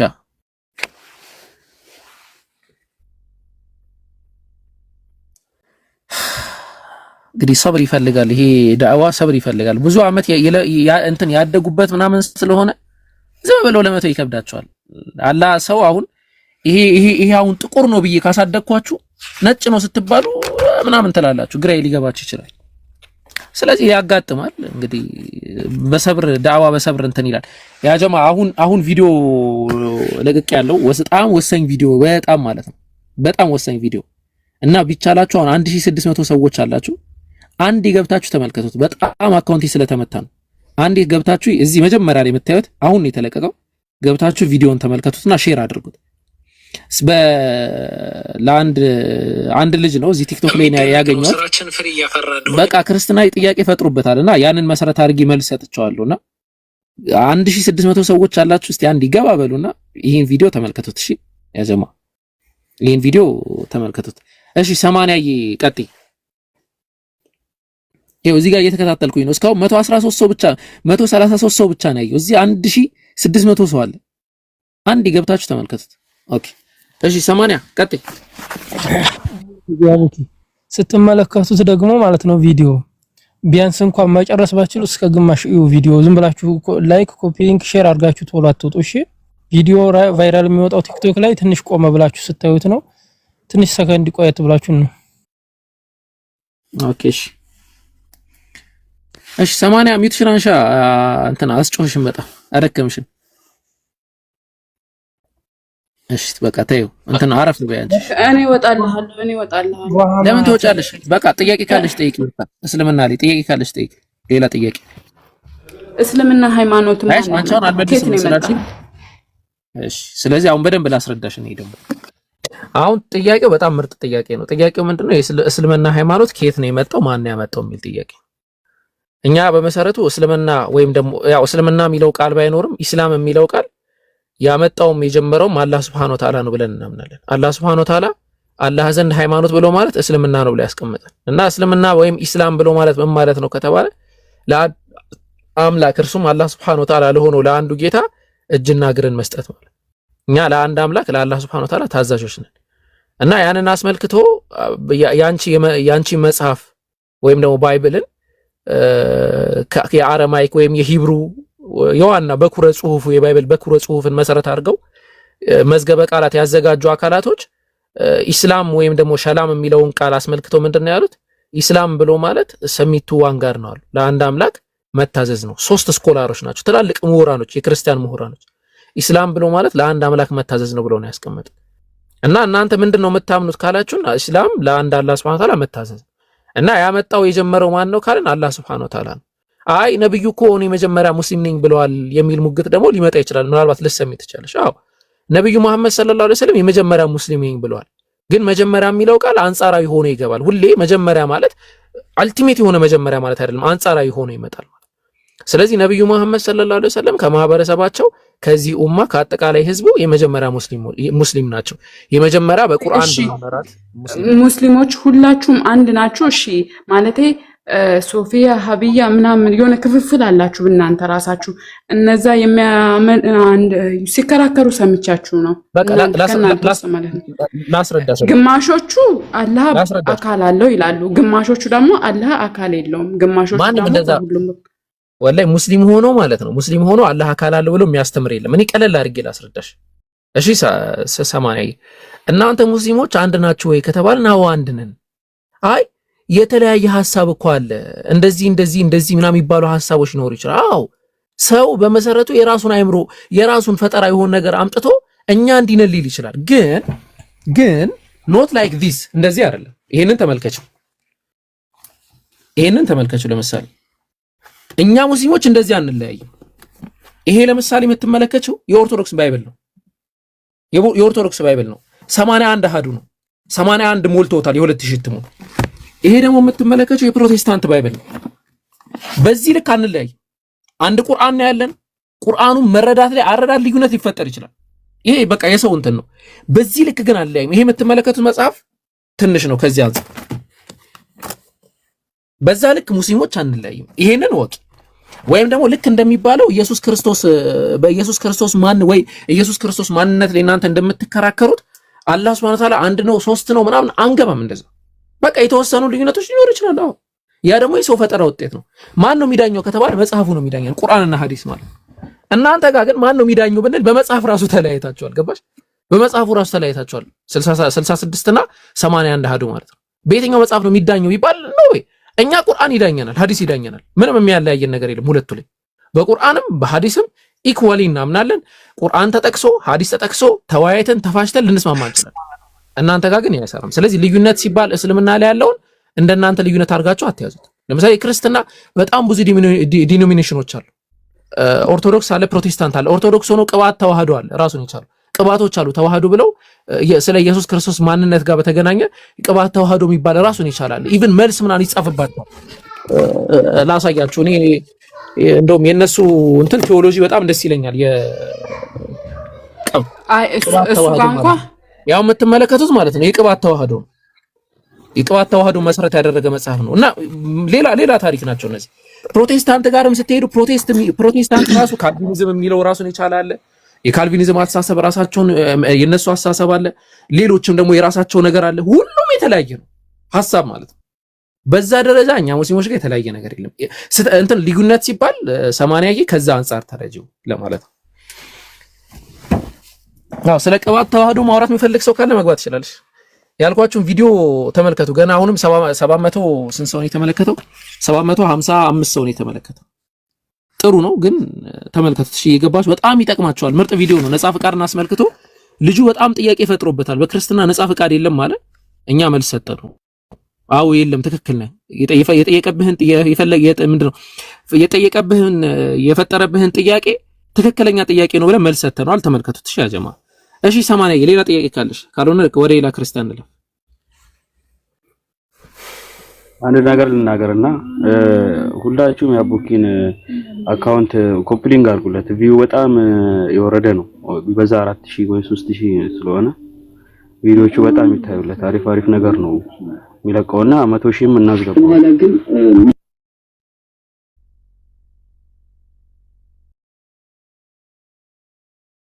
ኧረ ቆይ አሁን 1600 ሰው አቡኪን ፎሎ አድርጎት ነው። ስንት አመቱ ቻሌንጅ ተተሰጠው ሲጀመር? የእውነት አሁን እዚህ ያለ ሰው አድርጎታል ሁሉም ሰው። ወላሂ ይገርማል። አቡኪ ቀጥል ወንድማችን። አይ ኢንሻአላህ። እሺ 80 የሌላ ጥያቄ ካለሽ ካልሆነ ወደ ሌላ ክርስቲያን እንለፍ በቃ። እሺ ኢዮባ ሰላም ብያለሁ። ሰላም ነው። እንዴት ነህ? ሰላም ነህ ወይ? እግዚአብሔር ይመስገን። አልহামዱሊላህ። ጤናህ እንዴት ነው? ሰላም ነው፣ እግዚአብሔር ይመስገን። አልহামዱሊላህ።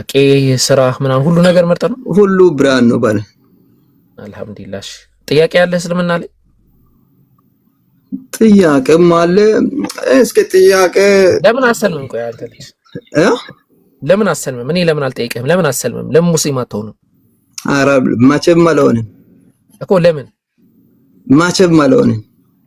መቼም አልሆንም። ይሄማ አንተን ይሆናል። አሁን ምን መሰለ፣ ለምሳሌ እኔ ለምን ክርስቲያን አትሆንም ሲለኝ መቼም አልሆንም ያስኬዳል እንዴ?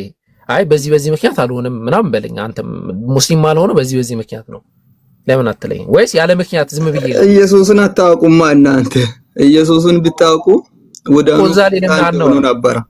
እስቲ ኢየሱስ ክርስቶስ ላይ እናውራ። እናንተ ኢየሱስ ክርስቶስን እስልምና ነው ወይስ ክርስትና ነው የሚያውቀው የሚለው ላይ እናውራ። አናውራ። እሺ ለምሳሌ ቀለል አድርገን ስናነሳ ኢየሱስ ክርስቶስ ምንነቱና ማንነቱ ምንድነው? ለምሳሌ ምንነቱን በደም ታውቃለህ። ኢየሱስ አምላክ ነው ወይ ምናምን እያላችሁ ነበር እኮ። አሁን አንተ አምላክ ነው የምትለው፣ እኛ ለምሳሌ ሰው ነው የምንለው። ኢየሱስ አምላክ ነው። አሁን እሺ ጀማል አንድ ጥቅስ ላስቸግርህና ለምሳሌ አሁን እናንተ ፍረዱ። እሺ ጥቅስ ቆይ ዮባዬ ወደዛ ከመሄዴ በፊት አንድ ነገር ልጻፍላችሁ እዚህ ጋር፣ ከዛ ከታች ያሉ ሰዎች ይፈርዳሉ። ቆይ ወደ ጥቅስ ከመሄዳችን በፊት እሺ ይታያል? ይሄ የከፈትኩት የሚታይ ከሆነ አሳውቁኝ። አይታየኝም።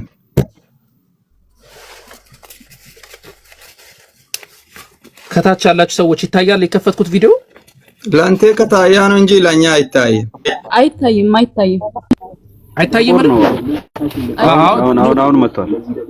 እሺ ስለዚህ አሁን ቀለል አድርጌ ማለት ነው እኔ አቡበከር እስኪወርታ አይሰራም እንዴ? እኔ አቡበከር ኢየሱስ በኢ ነው የሚጻፈው። ኢየሱስ ሰው ነው ብዬ አምናለሁ። ተመልከቱ። ኢየሱስ መሲህ ነው ብዬ አምናለሁ። ኢየሱስ መልእክተኛ ነብይ ነው ብዬ አምናለሁ። ከዛ ውጪ በቃ እነዚህ ሶስቱ በቂ ናቸው። እሺ አንተ ደግሞ ኢዮባ ኢየሱስን ምን ብለህ ነው የምታምነው? ኢዮባ መጀመሪያ ኢየሱስ አምላክ ነው ብለህ ታምናለህ አይደለ? አምላክ ነው ብሎ ያምናል። ኢየሱስ አምላክ አይደለም እያላችሁ ነበር። ቆይ አምላክ ነው ብለህ ታምናለህ። ኦኬ ኢየሱስ ባሪያ ነው የሚለው ልጨምር። ኢየሱስ የአምላክ ባሪያ ነው ብዬ አምናለሁ። እሺ አንተ አምላክ ነው ብለህ ታምናለህ። ሌላ እምነት ካለህ ንገረኝ። ሌላ ምን ታምናለህ? ኢየሱስ ምንድን ነው ብለህ ታምናለህ?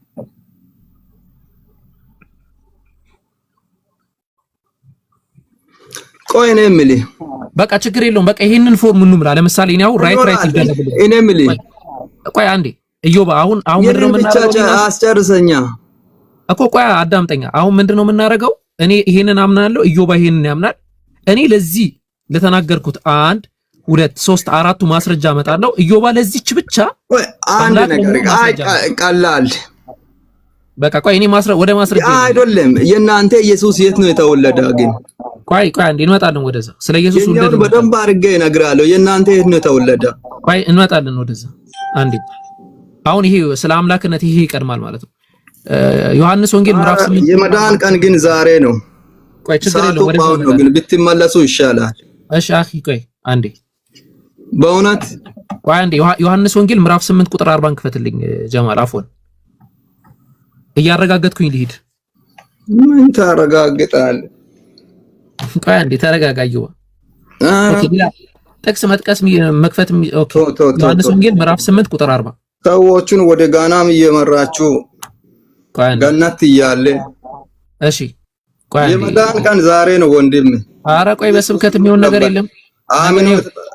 ኧረ ቆይ አንዴ አሜን ብትቀበል ትድን ነበር። አልዳንከም አሁንም።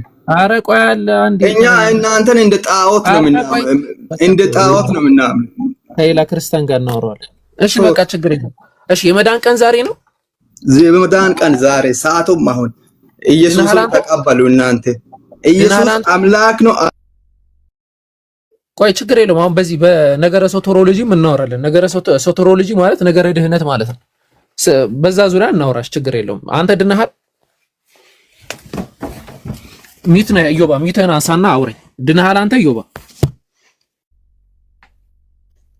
በስብከት የሚቀየር ህዝብ የለም። ባይዘው ወላሂ ቀርቷል እሱ እንትና ምናምን ድነሃል ምናምን አላህን ተቀበል። እኛ ሙስሊሞች እንደዛ ነን። ማስረጃና መረጃ ነው። ድነሃል አንተ ኢዮባ። አረ ዲኛ ያለው ኢየሱስን ተቀብዬ ነው ዳንኩት። ከምንድን ነው የዳንከው? እሱን አምኜ። ከምንድን ነው የዳንከው? በኢየሱስ።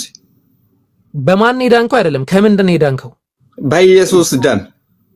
በማን ደም ነው የዳንከው? አይደለም ከምንድን ነው የዳንከው? አምኜ ተቀብዬ እኮ። ቆይ አንዴ አማርኛ ችግርም አለ መሰለኝ። ለምሳሌ እኔ አወከር ድኛለሁ ካልኩኝ ከምንድን ነው የዳንከው እባላለሁ። ለምሳሌ አይ ልወድቅ ነበረ ዳንኩኝ፣ ወይ ደግሞ የሆነ መኪና ሊገጨኝ ነበር ከዛ ዳንኩኝ። አንተ ከምንድን ነው የዳንከው? ድኛለሁ አልክ። የመዳን ቀን ዛሬ ነው አልክ። ኦኬ ከምንድን ነው የዳንከው? ሚተን አንሳና ንገረን። ክርስቲያኖች ለዚህ መልስ የላቸውም። ባይዘው ከምንድን ነው የዳንከው? ሞት አታርጋ። ከኃጢአት ነው የዳንኩት ለኔ ብሎ ከምን ኃጢአት ነው የዳንከው? ከምን ኃጢአት ነው የዳንከው? ከሁሉም ኃጢአት ለዓለም ብሎ አይደል የወረደ የሞታ ያቀላ አንተ ስትሞት አንድ ሰዓት ቆይ አንዴ። ስለዚህ ክርስቲያን ሆኖ ጨለማ ኢየሱስ ክርስቶስ ሲሞት አረ ቆይ አንዴ አንተ ከ6 እስከ 9 ሰዓት እኮ ምድሩ እንዴት ነው የሆነው? ኢዮብ ቆይ በዚህ አይነት መልክ አንቀጥልም። ከይቅርታ ጋር እንደዚህ አትደራረብ። በቃ ያወራው ነገር ላይ ስቲክ አድርግ። የዳንኩት ከኃጢአት ነው አልከኝ። ኃጢአት አሰራም አንተ? ኃጢአት አሰራም አልሰራም። ያው እያየውኝ ጋና ኦኬ ወደ ሮሚ ወደ ላከው መልእክት ላይ ጳውሎስ ሰው ሆኖ ኃጢአት ማይሰራ የለም ይላል። አንተ ሰው ነህ ወይስ እንስሳ ነህ? ቆይ የእናንተ ኢየሱስ የተኛ ነው። የእናንተ ኢየሱስ እስኪ ሰው ሆኖ ኃጢአት ማይሰራ የለም። የእናንተው በቃ ታች ወረድ ሞቶ እኛ እዚህ ጋር ስነ ተዋልዶ አይደለም የምናወራው፣ ስለ አምላክ እያወራን የት ነው የተወለደ ይላል። ለዚህ መልስ የላቸውም እንዳልኳችሁ ነው። ከምንድን ነው የዳንከው ከተባለ እኛ ለምሳሌ ሙስሊሞች ድናችኋል ወይ የሚል ጥያቄ ሊመጣ ይችላል። ጥያቄው ራሱ ትክክል አይደለም ብለን ነው የምናስተናግደው። መሰረቱ ማለት ምንድን ነው ፊታችን የተቀመጠ ነገር እኮ የለም። መዳንና አለመዳን የሚባለውን ሐሳብ እኛ ከምንድን ነው የምንረዳው ከተባለ ወደፊት እንድናለን ብለን እናምናለን። ለምሳሌ አላህ ቁርአን ላይ ቀድ አፍለሐል ሙእሚኑን ይላል። አላህ ስለሆነ ማለት ነው ሙእሚኖች በእርግጥ ድነዋል ይላል። አላህ ነው ያውቃል እርሱ፣ እኛ አይደለም። እኔ አወከር ድኛለሁ ብዬ ስናገር ድፍረት ነው። ከምንድን ነው ምድን? ከገሃነም ነው ዳንኩት ሊል ይችላል። የገሃነም ፍርድ ገና መች መጣ? ተፈረደብህ ወይ? ፍርዱ ተፈጠረ ወይ? ነገ ከነገ ወዲያ ስንቱ እየሰለማ ያለ አይደል? በእነሱ አስተሳሰብ መሰረት አንድ ሰው ከክርስትና ወደ እስልምና ከመጣ ከስሯል። ስለዚህ ከሰለሙ እነዛ አካላት